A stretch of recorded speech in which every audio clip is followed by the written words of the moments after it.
Habari kutoka Bondo zinasema kuwa hatua ya kihistoria na ya kugusa moyo leo imefanyika.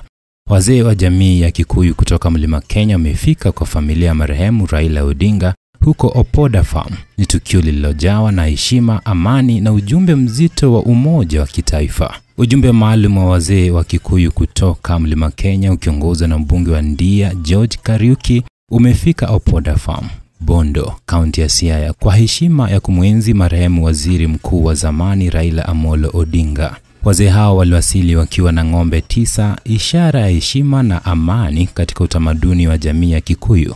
Walisema safari yao inalenga kuleta maridhiano na upendo kati ya Mlima Kenya na Nyanza, maeneo mawili ambayo kwa miaka mingi yamekuwa yakiangaliwa kama wapinzani wa kisiasa.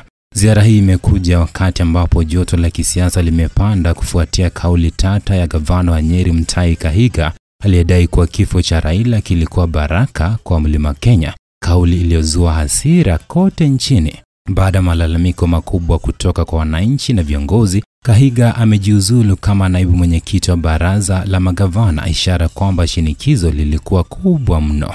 Wakati huo kulikuwa na taarifa kwamba naibu rais Rigathi Gachagua alikuwa amepanga kutembelea Bondo kutoa pole zake, lakini ziara hiyo ikafutwa kufuatia vuguvugu lililosababishwa na matamshi ya Kahiga. Hata hivyo, ujio wa wazee hawa leo umeleta ujumbe tofauti kabisa, ujumbe wa heshima, amani na maridhiano. Jua likitua juu ya ardhi ya Opoda, picha ya wazee wa Kikuyu wakikabidhi familia ya Raila Odinga ng'ombe 9 inabaki kuwa ishara ya umoja wa Kenya unaozidi siasa. Kwa habari zaidi na matukio ya moja kwa moja, tufuate kwenye mitandao ya kijamii @Mashua Digital.